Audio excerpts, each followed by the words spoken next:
ಎಲ್ಲ ಧ್ಯಾನ ಬಂಧುಗಳಿಗೆ, ಆತ್ಮ ಬಂಧುಗಳಿಗೆ ಅನಂತ ಕೋಟಿ ಕೋಟಿ ಪ್ರಣಾಮಗಳು. ಇಂದಿನ ಧ್ಯಾನ ಸ್ವಾಧ್ಯಾಯ ಸತ್ಸಂಗ ಕಾರ್ಯಕ್ರಮಕ್ಕೆ ತಮಗೆಲ್ಲರಿಗೂ ತುಂಬು ಹೃದಯದ ಸ್ವಾಗತ.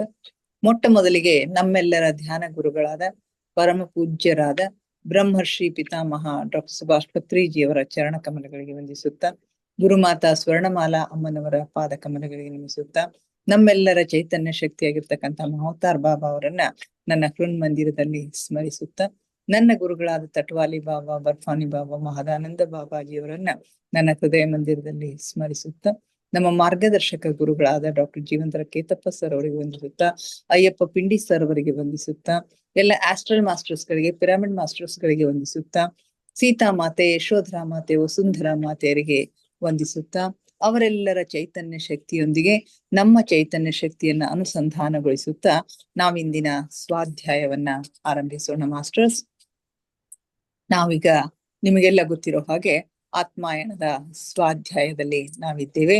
ನಮ್ಮ ಲೇಖಕರಾಗಿರ್ತಕ್ಕಂಥ ಪೀಟರ್ ರೆಶ್ಲೋ ಅವರು 2ನೇ ಬಾರಿಗೆ ಸೂಕ್ಷ್ಮ ಶರೀರದ ಯಾನವನ್ನ ಮಾಡ್ತಾ ಆ ಸೂಕ್ಷ್ಮ ಲೋಕದ ವಿವಿಧ ಹಂತಗಳಿಗೆ ಬರ್ತಾ ಇದ್ದಾರೆ, ತಲುಪ್ತಾ ಇದ್ದಾರೆ. ಅವುಗಳೆಲ್ಲ ಚಿತ್ರಣವನ್ನ ಸವಿಸ್ತಾರವಾಗಿ ನಮಗೆಲ್ಲ ಉಣಬಡಿಸ್ತಾ ಇದ್ದಾರೆ.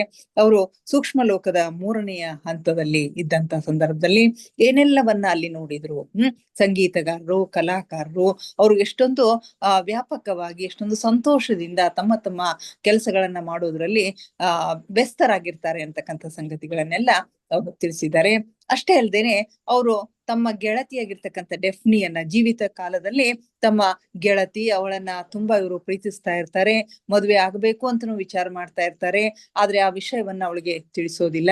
ಯಾಕಂತಂದ್ರೆ ಇನ್ನು ಅವರು ಆರ್ಥಿಕವಾಗಿ ಅಷ್ಟು ಸಶಕ್ತ ಇರೋದಿಲ್ಲ, ಅದರಿಂದ ಕುಟುಂಬವನ್ನ ಸಲುವಲಿಕ್ಕೆ ಸಾಧ್ಯ ಆಗೋದಿಲ್ಲ ಅಂತಕ್ಕಂಥ ಒಂದು ಸಂಗತಿಯಿಂದ ಆ ಮಾತನ್ನ ಮನಸ್ಸಿನಲ್ಲೇ ಇಟ್ಕೊಂಡಿರ್ತಾರೆ.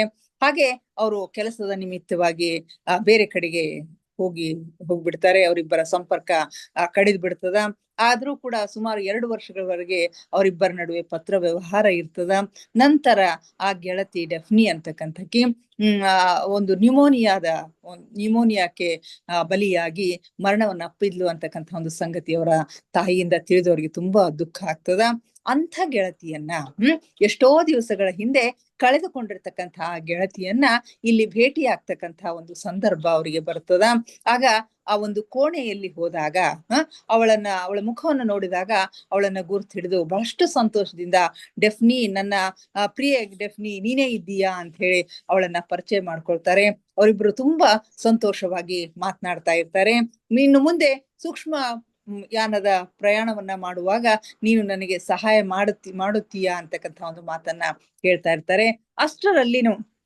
ಅಷ್ಟರಲ್ಲಿನೇ ಅವರ ಗೆಳೆಯ ಬಂದು ನೀವಿಬ್ರು ಒಬ್ರಿಗೊಬ್ರು ಪರಿಚಯ ಮಾಡ್ಕೊಳ್ತೀರಿ ಅಂತ ಹೇಳಿ ನನಗೆ ಅನಿಸಿತ್ತು, ಆದ್ರಿಂದ ನಿನ್ನನ್ನು ಬಿಟ್ಟು ಹೋಗಿದ್ದೆ ಅಂತಕ್ಕಂಥ ಮಾತನ್ನ ಹೇಳ್ತಾರೆ. ಅಷ್ಟೇ ಅಲ್ದೇನೆ ಡೆಫ್ನಿ ನಿನಗೆ ಮುಂದೆ ಸೂಕ್ಷ್ಮ ಶರೀರ ಯಾನವನ್ನ ಮಾಡುವಲ್ಲಿ ಬಹಳಷ್ಟು ಸಹಾಯ ಮಾಡ್ತಾಳೆ ಅಂತಕ್ಕಂಥ ಮಾತನ್ನು ಕೂಡ ಇವರು ಹೇಳಿದ್ರು. ನೀವು ಮುಂದೊಮ್ಮೆ ಜೊತೆಯಾಗಿ ಸೂಕ್ಷ್ಮ ಶರೀರ ಯಾನ ಮಾಡಬಲ್ಲಿರಿ, ಆದರೆ ನಾನು ಈ ಕುರಿತು ಖಾತ್ರಿ ನೀಡುವುದಿಲ್ಲ. ನೀನು ಭೌತಿಕ ಶರೀರದಿಂದ ಆಚೆ ಇರುವಾಗ ನೀನೇನು ಮಾಡುವೆ ಎಂಬುದನ್ನೆಲ್ಲ ಸಂಪೂರ್ಣವಾಗಿ ನೆನಪಿನಲ್ಲಿ ಇಟ್ಟುಕೊಳ್ಳುವಷ್ಟು ಪ್ರಗತಿಯನ್ನು ಸಾಧಿಸಬೇಕಾದ್ರೆ ಅದಕ್ಕೆ ದೀರ್ಘವಾದ ಅಭ್ಯಾಸದ ಅವಶ್ಯಕತೆ ಇದೆ. ನೀವಿಬ್ಬರೂ ಜೊತೆಯಾಗಿ ಮುಂದೊಂದು ದಿನ ಸೂಕ್ಷ್ಮ ಶರೀರ ಯಾನವನ್ನ ಹೋಗಬಲ್ಲಿರಿ ಅಂತಕ್ಕಂಥ ಮಾತನ್ನ ಭಾರತೀಯ ಗೆಳೆಯ ಹೇಳ್ತಾರೆ.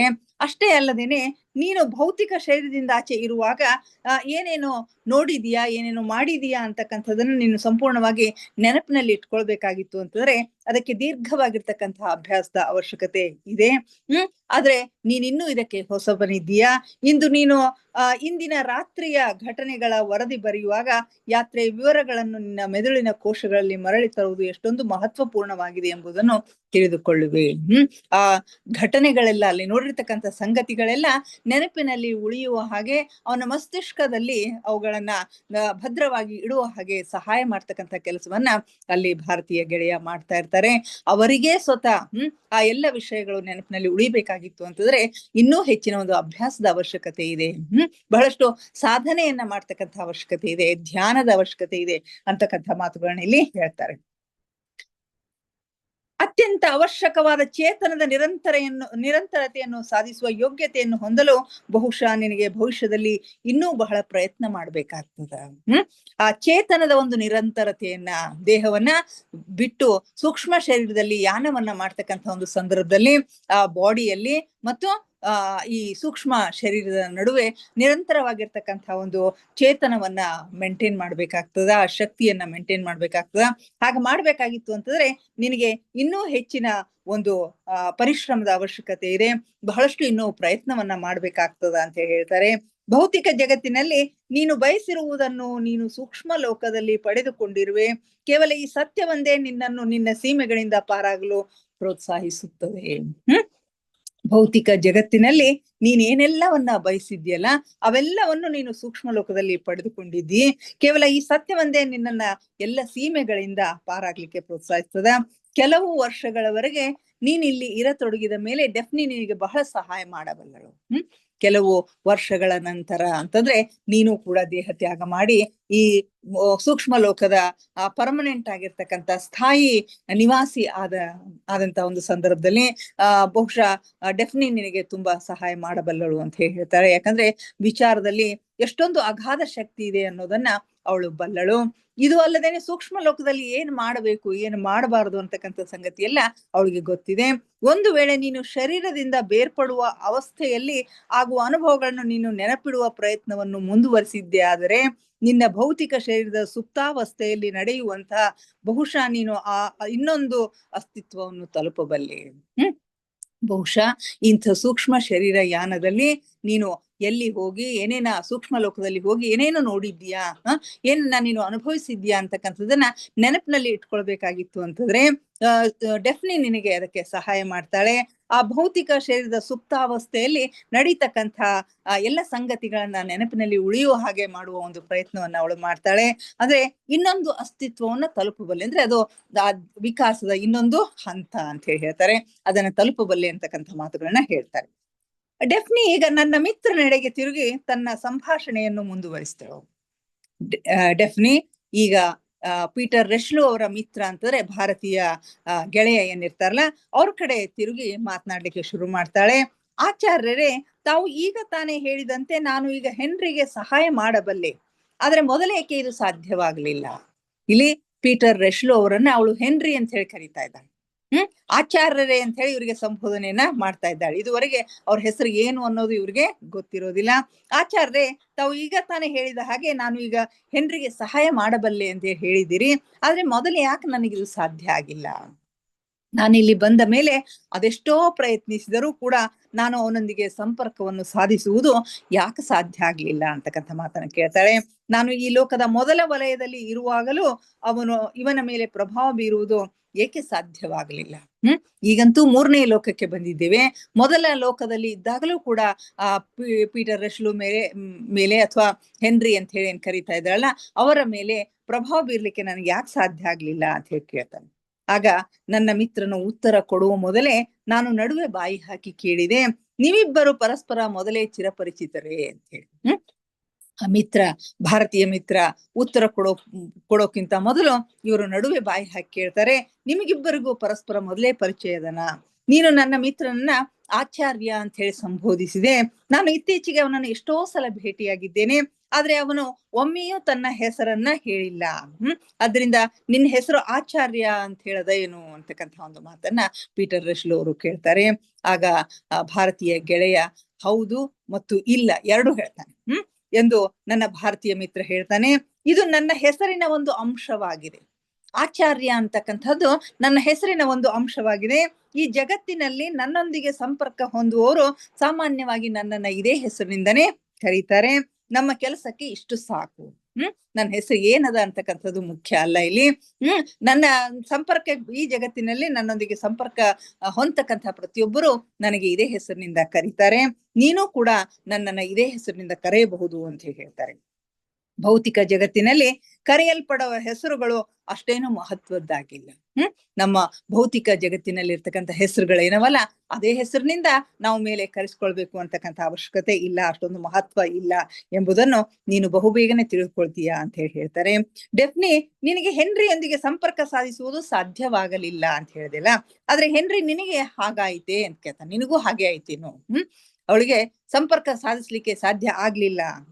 ನೆನಪಿಟ್ಟುಕೊಳ್ಳಿ, ಮೊಟ್ಟ ಮೊದಲನೆಯ ಸಲ ನಿಮ್ಮನ್ನು ನಾನು ಈ ಹೆಸರುಗಳಿಂದ ಸಂಬೋಧಿಸ್ತಾ ಇದ್ದೇನೆ, ಕರೀತಾ ಇದ್ದೇನೆ ಅಂತ ಹೇಳ್ತಾರೆ.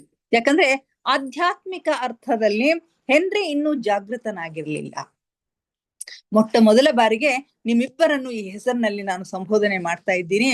ಹೆನ್ರಿ ಅಂತಕ್ಕಂಥದ್ದು ಆಧ್ಯಾತ್ಮಿಕ ಅರ್ಥದಲ್ಲಿ ಅವನು ಇನ್ನೂ ಜಾಗೃತನಾಗಿರ್ಲಿಲ್ಲ ಅಂತಂದ್ರೆ ಆಧ್ಯಾತ್ಮಿಕ ಒಂದು ಪ್ರಗತಿ ಅವನಲ್ಲಿ ಇರ್ಲಿಲ್ಲ.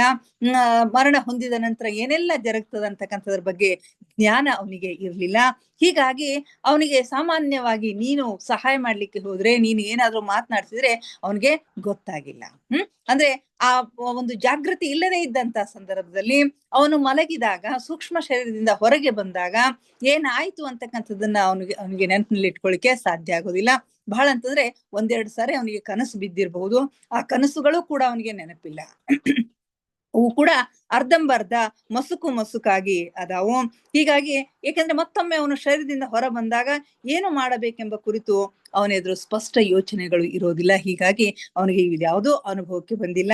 ನೀನು ಅವನೊಂದಿಗೆ ಮಾತನಾಡಿದಾಗ ಭೌತಿಕ ಜಗತ್ತಿನಲ್ಲಿ ಆಗುವಂತೆ ಅವನ ಮೇಲೆ ಯಾವುದೇ ಪರಿಣಾಮ ಆಗಲಿಲ್ಲವೆಂಬುದು ನನಗೆ ಗೊತ್ತು.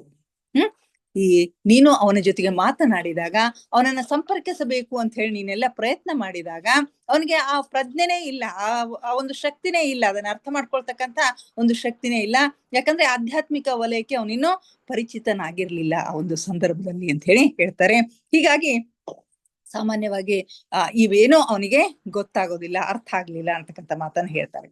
ಅವನಿಗೆ ಮೊದಲಿನದೆಲ್ಲ ಕೆಲವು ದಿನಗಳ ಹಿಂದೆ ನೀನು ನಡೆಸಿದ ಮಾತುಕತೆ ಎಲ್ಲ ನೆನಪಿರಬಹುದು ಎಂದು ನೀನು ಭರವಸೆ ಹೊಂದಿದ್ದೆ. ಆದ್ರೆ ಅವನು ಜಾಗೃತನಾಗಿರ್ಲಿಲ್ಲವಾದ ಕಾರಣ ಅವನು ಸಪ್ಪಗೆ ಮತ್ತು ಕಳೆಗುಂದಿದಂತೆ ಇದ್ದನು. ಅದಕ್ಕಾಗಿ ಅವನಿಗೆ ತನ್ನ ಪ್ರಿಯ ಚಾರ್ಲ್ಸ್ನ ಮೃತ್ಯುವಿನಂತಹ ಒಂದು ಆಘಾತದ ಅವಶ್ಯಕತೆ ಇತ್ತು. ಅವನಿಗೆ ಈ ಆಧ್ಯಾತ್ಮ ಲೋಕವನ್ನ ಪ್ರವೇಶ ಮಾಡ್ಬೇಕಾಗಿತ್ತು ಅಂತಂದ್ರೆ ಅವನ ಪ್ರೀತಿಯ ತಮ್ಮನಾಗಿರ್ತಕ್ಕಂಥ ಚಾರ್ಲ್ಸ್ನ ಮರಣದ ಒಂದು ಆಘಾತ ಆಗ್ಬೇಕಾಗಿತ್ತು ಅಂತ ಹೇಳ್ತಾರೆ. ಅದರ ಅವಶ್ಯಕತೆ ಇತ್ತು. ಆಮೇಲೆ ಅವನು ಬೆಳಕನ್ನ, ದಿವ್ಯ ಜ್ಞಾನವನ್ನ ಬಯಸ್ತಾನೆ. ತಮ್ಮನ ಮರಣದ ನಂತರ ಅತ್ಯಂತ ದುಃಖಿತನಾಗಿ ಬೆಳಕಿಗೆ ಅವನು ಬರ್ಲಿಕ್ಕೆ ಪ್ರಯತ್ನ ಮಾಡ್ತಾನೆ. ದಿವ್ಯ ಜ್ಞಾನವನ್ನು ಅವನು ಬಯಸ್ತಾನೆ. ಅದಕ್ಕಾಗಿ ಒಂದು ಪೆಟ್ಟು ಬೀಳುವುದು ಅವಶ್ಯ ಇತ್ತು.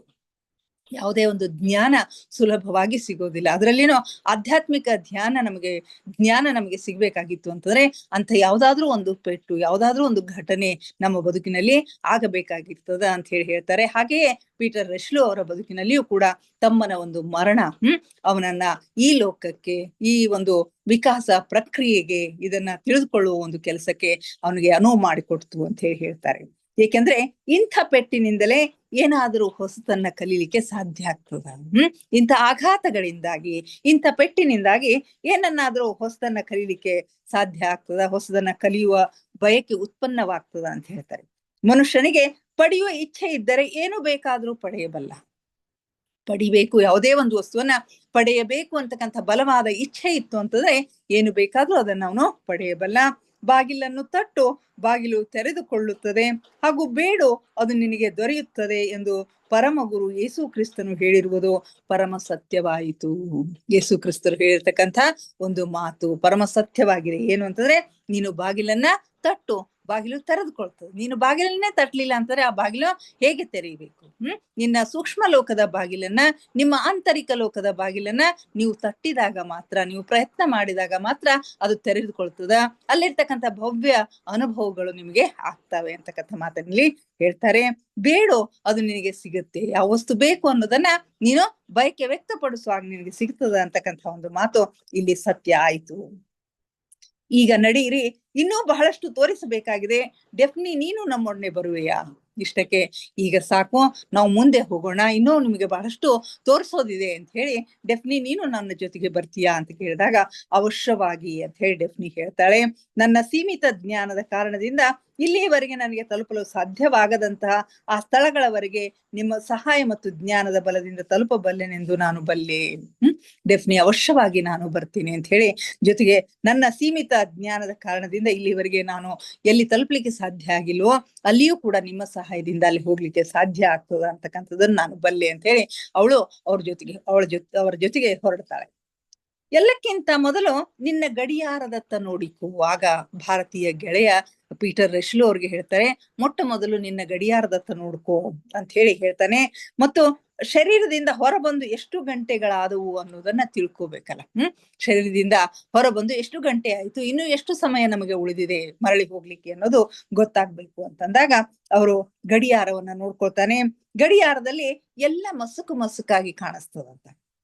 ಈಗ ಸಮಯ ಎಷ್ಟಾಗಿರಬಹುದೆಂದು ಊಹಿಸಿಕೊಳ್ಳಲು ಪ್ರಯತ್ನಿಸಿದೆ. ಪ್ರತಿ ಸಲವೂ ನನ್ನ ಆಲೋಚನೆಯ ಜೊತೆಗೆ ಗಡಿಯಾರದ ಮುಳ್ಳುಗಳ ಸ್ಥಿತಿಯು ಬದಲಾಗ್ತಾ ಇತ್ತು. ಯಾಕಂದ್ರೆ ಆ ಗಡಿಯಾರ ಸೂಕ್ಷ್ಮ ಲೋಕದ ಗಡಿಯಾರ ಆಗಿತ್ತು. ಅದು ಭೌತಿಕ ಜಗತ್ತಿನಲ್ಲಿರ್ತಕ್ಕಂಥ ತನ್ನ ದೇಹ ಎಲ್ಲಿರ್ತದೋ ಅಲ್ಲಿರ್ತಕ್ಕಂಥ ಒಂದು ಗಡಿಯಾರ ಆಗಿರ್ಲಿಲ್ಲ. ಸೂಕ್ಷ್ಮ ಲೋಕದ ಗಡಿಯಾರ ಅಂತಂದ್ರೆ ಇವರ ವಿಚಾರಗಳು ಬದಲಾದ ಹಾಗೆ ಆ ಗಡಿಯಾರದ ಮುಳ್ಳುಗಳು ಕೂಡ ಬದಲಾಗ್ತಾ ಇರ್ತಾವು. ನನಗೆ ಗೊತ್ತಿಲ್ಲ, ಗಡಿಯಾರದ ಮುಳ್ಳುಗಳು ನನ್ನ ವಿಚಾರಗಳಿಗೆ ಅನುಸಾರವಾಗಿ ಸ್ಥಾನ ಪಲ್ಲಟಗೊಳ್ತಾ ಇವೆ ಅಂತ ಹೇಳ್ತಾರೆ. ಆಗ ಆಚಾರ್ಯರು ಹೀಗೆ ಹೇಳಿದನು, ಸರಿಯಾಗಿ ಹೇಳಿದೆ. ಈಗ ನೀನು ಈ ಜಗತ್ತಿನ ಗಡಿಯಾರವನ್ನ ನೋಡ್ತಾ ಇಲ್ಲ. ಈಗ ನೀನು ಭೌತಿಕ ಜಗತ್ತಿನ ಗಡಿಯಾರವನ್ನ ನೋಡ್ತಾ ಇಲ್ಲ, ನಿನ್ನ ಮಣಿಕಟ್ಟಿನಲ್ಲಿ ಕಟ್ಟಿದಂತಹ ಕಾಲ್ಪನಿಕ ಗಡಿಯಾರವನ್ನ ನೋಡ್ತೀಯ. ನಿನಗೆ ಆಗಿಂದಾಗ ನಿನ್ನ ಕೈಯಲ್ಲಿ ಕಟ್ಟಿರ್ತಕ್ಕಂಥ ಒಂದು ಗಡಿಯಾರವನ್ನ ನೋಡ್ತಕ್ಕಂಥ ಅಭ್ಯಾಸ ನಿನಗೆ ಇದೆ. ಆಗ ಆ ಮಣಿಕಟ್ಟನ್ನ ನೀನು ತಲೆ ಎತ್ತಿ ನೋಡಿದಾಗ ಆ ಮಣಿಕಟ್ಟಿನಲ್ಲಿ ನಿನ್ನ ವಿಚಾರದಲ್ಲಿ ಏನು ಬರ್ತದೋ ಅದೇ ಇಲ್ಲಿ ಸತ್ಯವಾಗಿ ಕಾಣ್ತದ. ನಿನಗೆ ಗಡಿಯಾರ ಕಟ್ಟಿಕೊಳ್ಳುವ ಅಭ್ಯಾಸವಿದೆ. ನಿನಗೆ ಸಮಯ ತಿಳಿಯಬೇಕೆಂದೆನಿಸಿದಾಗ ಒಮ್ಮೆಲೆ ನಿನ್ನ ಮಣಿಕಟ್ಟನ್ನು ಮೇಲಕ್ಕೆತ್ತುವೆ. ನಿಜವಾದ ಸಂಗತಿ ಏನೆಂದ್ರೆ ನೀನು ಮಣಿಕಟ್ಟಿನ ಮೇಲೆ ಗಡಿಯಾರದ ಕಲ್ಪನೆ ಮಾಡಿಕೊಳ್ಳುವೆ. ಆದ್ದರಿಂದ ಅದು ನಿನಗೆ ಕಾಣಿಸುತ್ತದೆ. ಮೇಲಾಗಿದು ಕಲ್ಪನಾ ಜಗತ್ತು. ಒಂದು ಕ್ಷಣದಲ್ಲಿ ಆಲೋಚಿಸಿದುದು ಅದು ಕೇವಲ ಕ್ಷಣ ಮಾತ್ರವೇ ಇರುತ್ತದೆ. ಇದು ಎಂಥ ಜಗತ್ತು? ಕಲ್ಪನಾ ಜಗತ್ತು. ಒಂದು ಕ್ಷಣದಲ್ಲಿ ಆಲೋಚಿಸಿರ್ತಕ್ಕಂಥದ್ದು ಆ ಕ್ಷಣ ಮಾತ್ರನೇ ಇರ್ತದೆ. ಮತ್ತೊಂದು ಕ್ಷಣದಲ್ಲಿ ಆಲೋಚನೆ ಬದಲಾದ ಹಾಗೆ ಅದು ಕೂಡ ಬದಲಾಗ್ತಾ ಇರ್ತದೆ. ಅದರಿಂದ ಸ್ವಲ್ಪ ತಾಳು, ಈಗ ನಾನೇ ಸಮಯವನ್ನ ತಿಳಿದುಕೊಂಡು ಬರ್ತೇನೆ. ನಿನ್ನ ಶರೀರ ಇರುವಲ್ಲಿ ಸಮಯ ಎಷ್ಟಾಗಿದೆ ಹಾಗೂ ಇನ್ನು ಎಷ್ಟು ಸಮಯದಲ್ಲಿ ನಮಗೆ ಮರಳಿ ಹೋಗಬೇಕಾಗ್ತದ ಅಂತಕ್ಕಂಥ ಸಂಗತಿಯನ್ನ ತಿಳಿದುಕೊಳ್ಳ ಬಯಸ್ತೀನಿ ಅಂತ ಹೇಳಿ, ಇನ್ನಿತರ ಲೋಕಗಳಲ್ಲಿ ಸಮಯ ಎಷ್ಟಾಗಿದೆ ಎಂಬುದರಿಂದ ನಿನಗೇನು ವ್ಯತ್ಯಾಸ ಆಗೋದಿಲ್ಲ. ಆದ್ರೆ ನೀನು ದೇಹವನ್ನ ಬಿಟ್ಟು ಬಂದಿರತಕ್ಕಂಥ ಒಂದು ಸಂದರ್ಭದಲ್ಲಿ ಅಲ್ಲಿ ಆ ಒಂದು ಪ್ರದೇಶದಲ್ಲಿ ಎಷ್ಟು ಸಮಯ ಆಗಿದೆ ಅನ್ನೋದನ್ನ ನಾನು ನೋಡ್ಕೊಂಡು ಬರ್ತೀನಿ ಅಂತ ಹೇಳಿ ಹೋಗ್ತಾನೆ. ಮಾತು ಮುಗಿಯುತ್ತಿದ್ದಂತೆ ಅವನು ಗಾಳಿಯಲ್ಲಿ ವಿಲೀನವಾಗಿ ಹೋಗ್ತಾನೆ. ನಾನು ಈ ದಿಗಿಲಿನಿಂದ ಹೊರ ಬರುವ ಮುನ್ನವೇ ಸಮಯ ಎಷ್ಟಾಗಿದೆ ಅನ್ನೋದನ್ನ ಎಲ್ಲಿ ನೋಡ್ಬೇಕು, ಏನ್ ಮಾಡ್ಬೇಕು ಅಂತಕ್ಕಂಥ ಒಂದು ತಾಕಲಾಟದಲ್ಲಿ ದಿಗಿಲಿನಲ್ಲಿ ಇರ್ತಾನೆ. ಆ ದಿಗಿಲಿನಿಂದ ಹೊರ ಬರುವಷ್ಟರಲ್ಲಿನೇ ಇವರು ಅಲ್ಲಿ ಹೋಗಿ ಸಮಯವನ್ನ ನೋಡ್ಕೊಂಡು ಬಂದಿರ್ತಾನೆ. ನನ್ನ ಪಕ್ಕದಲ್ಲಿ ಬಂದು ನನ್ನ ಗೆಳೆಯ ನಿಂತುಕೊಂಡನು. ಮತ್ತೆ ಅವನ ಮಾತು ಮುಂದುವರಿಸ್ತಾನೆ. ನಾನು ನಿನ್ನ ಶರೀರದ ಬಳಿ ಹೋಗಿದ್ದೇನು. ಕೊಲಂಬೋದಲ್ಲಿ ನಿದ್ರಿಸುತ್ತಿರುವ ನಿನ್ನ ಶರೀರದ ಮಣಿಕಟ್ಟಿನಲ್ಲಿ ಕಟ್ಟಿರುವ ಗಡಿಯಾರದಲ್ಲಿ 11:30 ಆಗಿರುವ ಸಮಯವನ್ನ ತೋರಿಸ್ತಾ ಇದೆ. ನಾನು ನಿನ್ನ ಶರೀರ ಎಲ್ಲದನೋ ಅಲ್ಲಿ ಹೋಗಿದ್ದೆ. ಕೊಲಂಬೋದಲ್ಲಿ ನಿನ್ನ ರೂಮಿನಲ್ಲಿ ಇರ್ತಕ್ಕಂಥ ನಿನ್ನ ಗಡಿಯಾರವನ್ನ ನಾನು ನೋಡ್ಕೊಂಡು ಬಂದೆ. ಆ ಗಡಿಯಾರದಲ್ಲಿ ಏನು ಸಮಯ ತೋರಿಸ್ತಾ ಇದೆ ಅಂದ್ರೆ 11:30 ಅಂತ ಹೇಳಿ ಸಮಯ ತೋರಿಸ್ತದ. ಇದರರ್ಥ ನನ್ನ ಗಡಿಯಾರ ನಿಂತು ಹೋಗಿರಬೇಕು. ಏಕೆಂದರೆ ನಾವಿಲ್ಲಿ ಬಂದು ಎಷ್ಟೋ ಗಂಟೆಗಳಾಗಿರಬಹುದೆಂದು ನನಗನ್ನಿಸ್ತಾ ಇದೆ. ಕೇವಲ 1.5 ಗಂಟೆಯಷ್ಟೇ ಆಗಿರಬಹುದೆಂದು ಅನಿಸೋದಿಲ್ಲ. ಅದಕ್ಕೆ ಆಚಾರ್ಯನು ಹೇಳ್ತಾನೆ, ಭೌತಿಕ ಜಗತ್ತಿನಲ್ಲಿ ಸಮಯ ಒಂದು ರೀತಿಯಾಗಿ ತೋರಿಸಿದ್ರೆ ಸೂಕ್ಷ್ಮ ಜಗತ್ತಿನಲ್ಲಿ ಇನ್ನೊಂದು ರೀತಿಯಾಗಿ ತೋರಿಸ್ತದ ಅನ್ನೋದು ನಿನಗೆ ಬಹುಬೇಗನೆ ಗೊತ್ತಾಗ್ತದ ಅಂತಕ್ಕಂಥ ಸಂಗತಿಯನ್ನು ಹೇಳ್ತಾರೆ. ನಾವು ಅಲ್ಲಿಂದ ಬಂದು ಕೇವಲ 1.5 ಗಂಟೆ ಆಗಿರುವುದೇನೋ ನಿಜ ಅಂತ ಹೇಳ್ತಾರೆ. ನಾವು ಅಲ್ಲಿಂದ ಬಂದು ಕೇವಲ 1.5 ಗಂಟೆ ಆಗಿದೆ. ಇದಲ್ಲದೆ ಇನ್ನೂ ಒಂದು ಮಾತನ್ನ ಈಗ ನೀನು ತಿಳ್ಕೋಬೇಕು. ಅದೇನು ಅಂತಂದ್ರೆ, ಭೌತಿಕ ಜಗತ್ತಿನ ಇಷ್ಟೊಂದು ಅಲ್ಪ ಸಮಯದಲ್ಲಿ ನೀನು ಎಷ್ಟೊಂದು ಪಡೆದುಕೊಂಡಿರುವೆ ಎಂಬುದನ್ನು ನೀನು ತಿಳ್ಕೋಬೇಕು. ಇಷ್ಟೊಂದು ಅಲ್ಪ ಸಮಯದಲ್ಲಿ, ಭೌತಿಕ ಜಗತ್ತಿನ 1.5 ಗಂಟೆಯ ಸಮಯದಲ್ಲಿ ಎಷ್ಟೊಂದು ವಿಚಾರಗಳನ್ನ, ಎಷ್ಟೊಂದು ಸಂಗತಿಗಳನ್ನ ನೀನು ತಿಳಿದುಕೊಂಡಿದೆ ಅಂತಕ್ಕಂಥದ್ದನ್ನ ನೀನು ತಿಳ್ಕೋಬೇಕು. ಹಾಗೇ ಇದನ್ನ ನಾಳೆ ನೀನು ನಿನ್ನ ಅನುಭವವನ್ನ ಬರೆಯುವಾಗ ಬರಿಬೇಕು ಅಂತಕ್ಕಂಥ ಒಂದು ಮಾತನ್ನ ಹೇಳ್ತಾರೆ. ಅಥವಾ ಹೀಗೂ ಆಗಬಹುದು, ಬೆಳಿಗ್ಗೆ 6 ಗಂಟೆಗೆ ನಿದ್ರೆಯಿಂದ ಎಚ್ಚರವಾದಾಗ ಇನ್ನೂ ಸಮಯವಿದೆ, ಇನ್ನೂ 1 ಗಂಟೆ ಆರಾಮವಾಗಿ ಮಲಗಬಹುದು ಎಂದುಕೊಂಡು ಮಗ್ಗುಲು ಬದಲಿಸಿ ಮತ್ತೆ ಮಲಗಿಕೊಳ್ಳುವೆ. ಆಗ ದೀರ್ಘವಾದ ಗೊಂದಲಮಯ ಕನಸನ್ನು ನೋಡತೊಡಗಿದಾಗ ಇಡೀ ದಿನ ಕಳೆದಂತೆ ಅನಿಸ್ತದ. ಕಣ್ ತೆರೆದಾಗ ಅರೆ ಇನ್ನೂ ಕೇವಲ 20 ನಿಮಿಷ ಆಗ್ಯದ ಅಂತ ಹೇಳಿ ಅನಿಸ್ತದ. ಇನ್ನೂ ಸಮಯ ಇದೆ, ಇನ್ನೂ 1 ಗಂಟೆ ಇದೆ ಅಂತ ಹೇಳಿ ಮಲಿಕೊಂಡಾಗ ದೀರ್ಘವಾದ ನಿದ್ರೆಯಲ್ಲಿ, ಕನಸಿನಲ್ಲಿ ಏನೇನೋ ಅರ್ಧಂಬರ್ಧ ನೆನಪು ಇರ್ತಕ್ಕಂಥ ಒಂದು ಸಂದರ್ಭದಲ್ಲಿ ಮತ್ತೆ ಕಣ್ ತೆರೆದು ನೋಡಿದಾಗ ಕೇವಲ 20 ನಿಮಿಷ ಆಗಿರ್ತದ. ಎಷ್ಟೋ ಸಮಯದವರೆಗೆ ನಿದ್ರೆ ಮಾಡಿದೀವಿ ಅಂತ ಹೇಳಿ ಅನಿಸ್ತದ. ಹೀಗೆ ಇಲ್ಲಿ ವಾಸ್ತವಿಕವಾಗಿ ಸಮಯ ಅಂತಕ್ಕಂಥದ್ದು ಇಲ್ಲ. ಈ ಕಾಲ್ಪನಿಕ ಲೋಕದಲ್ಲಿ, ಈ ಸೂಕ್ಷ್ಮ ಲೋಕದಲ್ಲಿ ಸಮಯ ಅಂತಕ್ಕಂಥದ್ದು, ಸಮಯ ಅನ್ನುವ ಯಾವ ವಸ್ತುನೂ ಇಲ್ಲ ಅಂತಕ್ಕಂಥ ಒಂದು ಸಂಗತಿಯನ್ನ ಹೇಳ್ತಾರೆ. ನಾವು ಡೆಫ್ನಿಯ ಕೋಣೆಯಿಂದ ಹೊರಬಂದು ಮೆಟ್ಟಲುಗಳನ್ನು ಇಳಿದು ದೊಡ್ಡ ಹಾಲ್ ನಲ್ಲಿ ಹಾಯ್ದು ಅಲ್ಲಿಂದ ಗಾರ್ಡನ್ ನಲ್ಲಿ ಬಂದೆವು. ಡೆಫ್ನಿಯ ರೂಮಿನಿಂದ ಮೆಟ್ಟಲುಗಳನ್ನು ಇಳಿದು ಕೆಳಗಡೆ ಬಂದು ಹಾಲ್ನಿಂದ ಬಂದು ಮುಂದೆ ಗಾರ್ಡನ್ಗೆ ಬರ್ತಾರೆ. ಅಲ್ಲಿ ಯಾರೂ ಇರುವುದಿಲ್ಲ. ಒಬ್ಬನು ಮಾತ್ರ ಅಧ್ಯಯನಕ್ಕಾಗಿ ಅಕಾಡೆಮಿಯತ್ತ ಹೊರಟಿದ್ದನು. ಅಲ್ಲಿ ಒಬ್ಬ ವ್ಯಕ್ತಿ ಮಾತ್ರ ಅಧ್ಯಯನ ಮಾಡುವ ಸಲುವಾಗಿ ಅಕಾಡೆಮಿಯ ಕಡೆಗೆ ಹೊರಟಿದ್ದನು. ಅವನ ಬಗಲಲ್ಲಿ ಒಂದು ಬಟ್ಟೆಯ ಚೀಲವಿತ್ತು, ಅದರೊಳಗೆ ಬಹುಶಃ ಕೊಳಲು ಇತ್ತು ಅಂತ ಹೇಳ್ತಾರೆ. ಅವನ ಬಗಲಲ್ಲಿ ಒಂದು ಚೀಲ ಇತ್ತು, ಆ ಚೀಲದಲ್ಲಿ ಒಂದು ಕೊಳಲು ಇತ್ತು.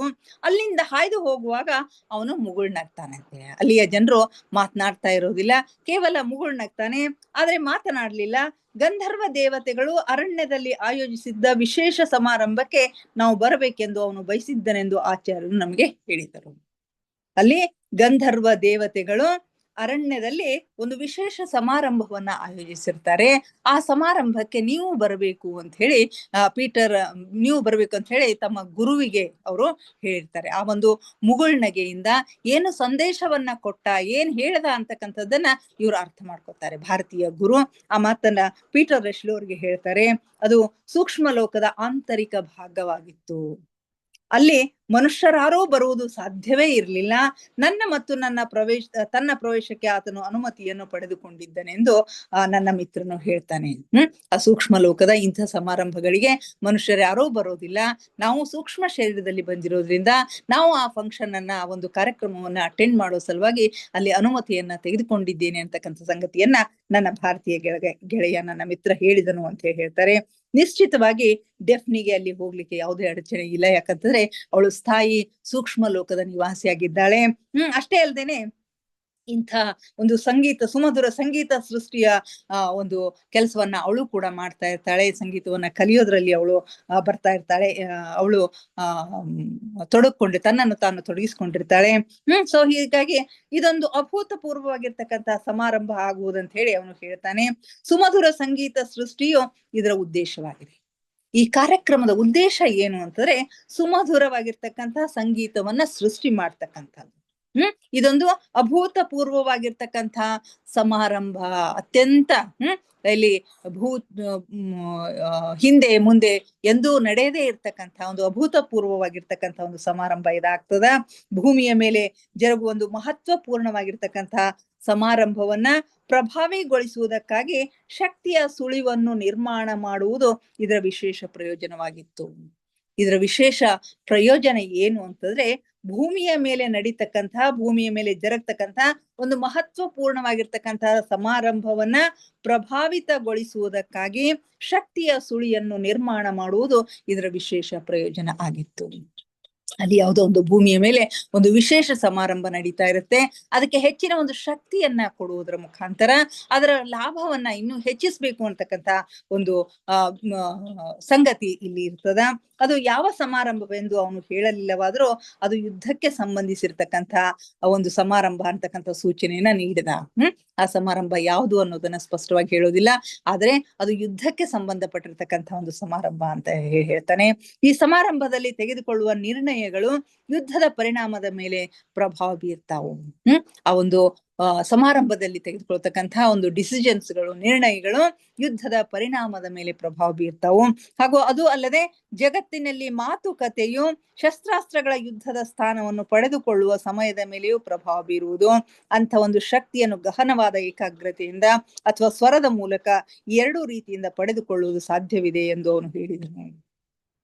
ಇಂಥ ಕಾರ್ಯಕ್ರಮಗಳ ಆಯೋಜನೆಯನ್ನ ಇಲ್ಲಿ ಓದಿದಾಗ ನನಗೆ ನಮ್ಮ ಅಯ್ಯಪ್ಪ ಪಿಂಡಿ ಸರ್ ಅವರು ಈಗ ಧ್ಯಾನ ಯಜ್ಞಗಳನ್ನ ಮಾಡ್ತಾ ಇದ್ದಾರೆ. ಈ ಧ್ಯಾನ ಯಜ್ಞಗಳು ಇಲ್ಲಿ ನಮ್ಮ ಇಚ್ಛೆಯಿಂದ ನಡೀತಕ್ಕಂಥವಲ್ಲ, ಇಲ್ಲಿ ಮೇಲಿನ ಆದೇಶದ ಪ್ರಕಾರ, ನನಗೆ ಮೇಲಿನ ಗುರುಗಳಿಂದ, ಮೇಲಿನ ಮಾಸ್ಟರ್ಸ್ ಗಳಿಂದ ಬಂದಿರತಕ್ಕಂಥ ಆದೇಶದ ಪ್ರಕಾರ ನಾನು ಮಾಡ್ತಾ ಇದ್ದೀನಿ. ಆ ಡೇಟ್ಸ್ ಗಳು ಕೂಡ ಅವರ ಅನುಕೂಲತೆಯ ಪ್ರಕಾರನೇ ಡಿಸೈಡ್ ಆಗ್ತವೆ. ಪ್ರದೇಶಗಳು ಕೂಡ ಎಲ್ಲಿ ಮಾಡಬೇಕು ಅಂತಕ್ಕಂಥದ್ದು ಕೂಡ ಅವರ ಆದೇಶದ ಪ್ರಕಾರನೇ ನಡೀತಾ ಇರುತ್ತೆ. ಅಲ್ಲಿ ಜರಗ್ತಕ್ಕಂಥ ಒಂದು ಸಮಾರಂಭಗಳನ್ನ ನೋಡಿದಾಗ, ಅದರ ಒಂದು ರಿಸಲ್ಟ್ ಅನ್ನ ನೋಡಿದಾಗ ಇದು ಸತ್ಯ ಅಂತಕ್ಕಂಥ ಮಾತು ನನಗೆ ಇದನ್ನು ಓದಿದಾಗ ಅನಿಸ್ತಾ ಇದೆ.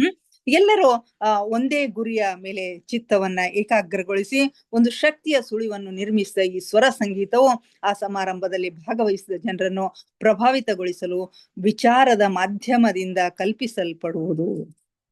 ಇದನ್ನ ಒಂದು ಉದಾಹರಣೆ ಮುಖಾಂತರ ಇವರು ಹೇಳ್ತಾರೆ. ಇಲ್ಲಿ ಎಲ್ಲರೂ ಒಂದೇ ಒಂದು ಗುರಿಯತ್ತ ಏಕಾಗ್ರ ಚಿತ್ತದಿಂದ ಒಂದು ಶಕ್ತಿಯನ್ನ ಅಲ್ಲಿ ನಿರ್ಮಾಣ ಮಾಡ್ತಾರೆ. ಆ ಶಕ್ತಿಯ ಪ್ರಭಾವ ಅಲ್ಲಿರ್ತಕ್ಕಂತಹ ಜನರ ಮೇಲೆ ಎಷ್ಟಾಗ್ತದ ಅಂತಕ್ಕಂಥ ಮಾತನ್ನ ಇಲ್ಲಿ ಹೇಳ್ತಾರೆ. ಇದನ್ನ ಒಂದು ಉದಾಹರಣೆಯ ಮುಖಾಂತರ ಹೇಳ್ತಾರೆ. ಏನು ಅಂತಂದ್ರೆ, ಜನರ ಒಂದು ಗುಂಪು ತುಂಬಾ ದಣಿದಿತ್ತು, ಕ್ರೋಧಗೊಂಡಿತ್ತು ಮತ್ತು ಎಲ್ಲರೂ ಪರಸ್ಪರ ಸಿಡುಕುತ್ತಿದ್ದರು. ಅಲ್ಲಿ ಒಂದು ಜನರ ಗುಂಪು ಇರ್ತದ, ಅವರಿಗೆ ತುಂಬಾ ಕೆಲಸದಿಂದ ತುಂಬಾ ದಣಿವಾಗಿರ್ತದ, ಒಬ್ಬರಿಗೊಬ್ರು ಕ್ರೋಧಗೊಂಡಿರ್ತಾರೆ ಮತ್ತು ಪರಸ್ಪರ ಸಿಡುಕ್ತಾ ಇರ್ತಾರೆ. ಯಾರು ಮಾತಾಡ್ಸಿದ್ರು ಯಾರೋ ಸಮಾಧಾನದಿಂದ ಮಾತಾಡ್ತಾ ಇರೋದಿಲ್ಲ. ಅಂಥ ಸಂದರ್ಭದಲ್ಲಿ ಅಧ್ಯಕ್ಷನು ಸಮಾರಂಭವನ್ನು ಪ್ರಾರಂಭಿಸುವ ಮೊದಲು ಒಂದು ಉಪಾಯ ಮಾಡ್ತಾನೆ. ಎಲ್ಲರಿಗೆ ಪೇಯ ಪದಾರ್ಥದ ವ್ಯವಸ್ಥೆ ಮಾಡಿದನು, ಎಲ್ಲರಿಗೂ ಧೂಮ್ರಪಾನದ ಅನುಮತಿಯನ್ನು ನೀಡಿದನು, ಕುಳಿತುಕೊಳ್ಳಲು ಆರಾಮದಾಯಕ ಆಸನಗಳನ್ನು ಒದಗಿಸಿದನು, ವಾತಾವರಣವು ಬಹಳ ಆದಾಗ ಜನರಿಗೆ ಆರಾಮವಾಗುವಂತೆ ಕೋಣೆಯನ್ನು ಬೆಚ್ಚಗೆ ಮಾಡುವ ವ್ಯವಸ್ಥೆಯನ್ನು ಮಾಡಿದನು. ಇಷ್ಟೆಲ್ಲ ವ್ಯವಸ್ಥೆ ಮಾಡಿ ಮೀಟಿಂಗ್ ಅನ್ನ ಆರಂಭ ಮಾಡ್ತಾನೆ. ಅಲ್ಲಿಯ ಜನರು ತುಂಬಾ ಬೇಸರದಿಂದಿದ್ದಾರೆ, ಅವರಿಗೆ ಬಹಳಷ್ಟು ದಣಿವಾಗ್ಯದ, ಅವರು ಕ್ರೋಧಗೊಂಡಾರ, ಅವರು ಪರಸ್ಪರ ಸಿಡುಕ್ತಾ ಇದ್ದಾರೆ. ಇಂಥ ಸಂದರ್ಭದಲ್ಲಿ ತಾನು ಮಾತನಾಡಿದ್ರೆ ಅದರ ಲಾಭ ಏನೂ ಆಗೋದಿಲ್ಲ ಅಂತಕ್ಕಂಥದ್ದು ಅವರಿಗೆ ಗೊತ್ತಾಗತ್ತೆ. ಹೀಗಾಗಿ ಅವನು ಏನ್ ಮಾಡ್ತಾನೆ ಅಂತಂದ್ರೆ, ಅವರೆಲ್ಲರಿಗೂ ಮೊದಲು ಪೇಯ ಪದಾರ್ಥ ಅಂದ್ರೆ ಲಘು ಉಪಹಾರದ ಒಂದು ವ್ಯವಸ್ಥೆಯನ್ನ ಮಾಡ್ತಾನೆ. ಅಷ್ಟೇ ಅಲ್ದೇನೆ ಎಲ್ಲರಿಗೂ ಧೂಮ್ರಪಾನ ಮಾಡ್ತಕ್ಕಂಥ ಒಂದು ಅನುಮತಿಯನ್ನ ನೀಡ್ತಾನೆ. ಅದರಿಂದ ಅವ್ರು ಸ್ವಲ್ಪ ರಿಲ್ಯಾಕ್ಸ್ ಆಗ್ಲಿ ಅಂತಕ್ಕಂಥದ್ದು. ಕುಳಿತುಕೊಳ್ಳಿಕ್ಕೆ ಆರಾಮದಾಯಕವಾಗಿರ್ತಕ್ಕಂಥ ಆಸನಗಳನ್ನ ಕೊಡ್ತಾನೆ. ವಾತಾವರಣವು ಬಹಳ ತಣ್ಣಗದ ಅಂತ ಹೇಳಿ ಸ್ವಲ್ಪ ಅದನ್ನ ಬೆಚ್ಚಗೆ ಮಾಡ್ತಕ್ಕಂಥ ವ್ಯವಸ್ಥೆಯನ್ನು ಕೂಡ ಅಲ್ಲಿ ಮಾಡ್ತಾನೆ. ಇಷ್ಟೆಲ್ಲ ಮಾಡಿ ಮೀಟಿಂಗ್ ಅನ್ನ ಶುರು ಮಾಡ್ತಾನಂತೆ. ಅಧ್ಯಕ್ಷನು ಕಾರ್ಯಕ್ರಮದ ಆರಂಭದಲ್ಲಿ ಒಂದು ಕಥೆಯನ್ನ ಹೇಳ್ತಾನೆ. ಆಮೇಲೆ ಪೇಯ ಪದಾರ್ಥಗಳನ್ನ ಸರಬರಾಜು ಮಾಡಲಾಯಿತು. ಆಮೇಲೆ ವಿಷಯವನ್ನು ಚರ್ಚಿಸಲಾಯಿತು. ಇದರ ಪರಿಣಾಮವೇನಾಯ್ತು ಅಂದ್ರೆ, ಸ್ವಲ್ಪ ಹೊತ್ತಿನ ಮೊದಲು ಪರಸ್ಪರ ಅಸಹಮತಿಯಿಂದ ಸಿಡುಕುತ್ತಿದ್ದವರು ತಕ್ಷಣವೇ ಒಂದು ಸೌಹಾರ್ದಮಯ ವಾತಾವರಣವನ್ನು ನಿರ್ಮಿಸಿ ತಿಳುವಳಿಕೆಯಿಂದ ಮಾತನಾಡ್ಲಿಕ್ಕೆ ಶುರು ಮಾಡಿದ್ರು. ಕೆಲವೇ ಕ್ಷಣಗಳ ಹಿಂದೆ ಅಸಹನೆಯಿಂದ ಸಿಡುಕ್ತಾ ಇರ್ತಕ್ಕಂತಹ ಜನರು ಈಗ ಸಮಾಧಾನ ಚಿತ್ತರಾಗಿ ಅತ್ಯಂತ ಸೌಹಾರ್ದಯುತವಾಗಿರ್ತಕ್ಕಂಥ ಒಂದು ವಾತಾವರಣವನ್ನು ನಿರ್ಮಿಸಿ ತಿಳುವಳಿಕೆಯಿಂದ ಮಾತನಾಡ್ಲಿಕ್ಕೆ ತೊಡಗುತ್ತಾರೆ. ಇದರಿಂದ ಅಧ್ಯಕ್ಷನ ಕಾರ್ಯ ಇಲ್ಲಿ ಸುಗಮವಾಯಿತು. ಇದೇ ರೀತಿಯಾಗಿ ಆದ್ರೆ ಇನ್ನು ಬೃಹತ್ ಪ್ರಮಾಣದ ಇಂಥದೊಂದು ಪ್ರಯತ್ನವನ್ನು ದೇವಲೋಕವಾಸಿಗಳು ಮಾಡುವವರಿದ್ದರು. ಇಲ್ಲಿ ಒಂದು ಸಣ್ಣ ಕಾರ್ಯಕ್ರಮಕ್ಕೆ ಇಂಥ ಪರಿಣಾಮ ಇದ್ದಾಗ ಈ ದೇವಲೋಕದ ಜನರು, ಗಂಧರ್ವ ಲೋಕದವರು ಇಂಥ ಒಂದು ಕಾರ್ಯಕ್ರಮವನ್ನ ಮಾಡ್ತಾ ಇದ್ದಾರೆ ಅಂತಂದ್ರೆ ಅದರ ಪರಿಣಾಮ ಹೇಗಿರಬಹುದು? ಇದರಿಂದ ಉತ್ಪನ್ನವಾದ ಊರ್ಜಾ ಶಕ್ತಿಯ ಪ್ರಯೋಗವನ್ನು ಅಸಂಖ್ಯರ ಜನರ ಮೇಲೆ ಜನರ ಭಾಗ್ಯವನ್ನೇ ಬದಲಿಸುವಂತಹ ಒಂದು ಜನಸಮೂಹವನ್ನು ಪ್ರಭಾವಗೊಳಿಸಲು ಪ್ರಯೋಗಿಸುವವರಿದ್ದರು. ಈ ಕಾರ್ಯಕ್ರಮದಿಂದ ಉತ್ಪನ್ನವಾಗಿರ್ತಕ್ಕಂತಹ ಒಂದು ಊರ್ಜಾ ಶಕ್ತಿ, ಅಲ್ಲಿಂದ ನಿರ್ಮಾಣವಾಗಿರ್ತಕ್ಕಂಥ ಒಂದು ಅಪಾರವಾಗಿರ್ತಕ್ಕಂಥ ಒಂದು ಊರ್ಜಾ ಶಕ್ತಿಯ ಪ್ರಯೋಗವನ್ನ ಅಸಂಖ್ಯಾತ ಜನರ ಮೇಲೆ ಪ್ರಯೋಗ ಮಾಡ್ತಕ್ಕಂಥ ಇದ್ರು. ಆ ಶಕ್ತಿಯಿಂದಾಗಿ ಅವರ ಭಾಗ್ಯವೇ ಬದಲಾಗ್ತಾ ಇತ್ತು, ಅವರ ಜೀವನವೇ ಬದಲಾಗ್ತಾ ಇತ್ತು. ಒಂದು ಜನ ಸಮೂಹದ ಮೇಲೆ ಈ ರೀತಿಯ ಒಂದು ಪ್ರಯೋಗವನ್ನು ಮಾಡೋರಿದ್ರು. ಅವರು ಇಂದು ತೆಗೆದುಕೊಳ್ಳುವ ನಿರ್ಣಯದಿಂದ ಭಾವಿ ಮನುಷ್ಯ ಪೀಳಿಗೆಯು ಪ್ರಭಾವಿತಗೊಳ್ತಾ ಇತ್ತು. ಇಂಥ ಕಾರ್ಯಕ್ರಮಗಳಿಂದಾಗಿ ಮುಂದೆ ಬರ್ತಕ್ಕಂತಹ ಜನಾಂಗ ಪ್ರಭಾವಿತಗೊಳ್ತಾ ಇದ್ರು. ಆದ್ದರಿಂದ ಈ ಕಾರ್ಯವು ಅತ್ಯಂತ ಮಹತ್ವಪೂರ್ಣದ್ದಾಗಿದೆ. ಹೆಚ್ಚಿಗೆ ಏನನ್ನು ಆಲೋಚಿಸದೆ ಭೂಮಿಯಿಂದ 5 ಗಜ ಮೇಲೆ ತೇಲುತ್ತಾ ಗಂಟೆಗೆ ಅಂದಾಜು 50 ಮೈಲಿ ವೇಗದಿಂದ ಆ ಸ್ಥಳದತ್ತ ನಾವು ಹೊರಟೆವು. ಆ ಕಾರ್ಯಕ್ರಮದ ಉದ್ದೇಶ ಏನು, ಅದರ ಪರಿಣಾಮ ಏನು ಅನ್ನೋದನ್ನ ತಿಳ್ಕೊಂಡು ಹೆಚ್ಚಿಗೆ ವಿಚಾರ ಮಾಡದೇನೆ ಅವರು ಆ ಭೂಮಿಯಿಂದ 5 ಗಜ ಎತ್ತರದ ಮೇಲಿನಿಂದ ಗಂಟೆಗೆ 50 ಮೈಲಿ ವೇಗದಿಂದ ಹೊರಡ್ತಾರೆ. ಸೂಕ್ಷ್ಮ ಲೋಕದ ಈ ಭಾಗದಲ್ಲಿ ಮನುಷ್ಯರು ಇರಲೇ ಇಲ್ಲ. ಸಂಪೂರ್ಣ ರಸ್ತೆಯಲ್ಲಿ ಒಬ್ಬ ಮನುಷ್ಯನೂ ಕಾಣಿಸಲಿಲ್ಲ. ಈ ಲೋಕವು ಬಹಳ ಸುಂದರವಾಗಿತ್ತು.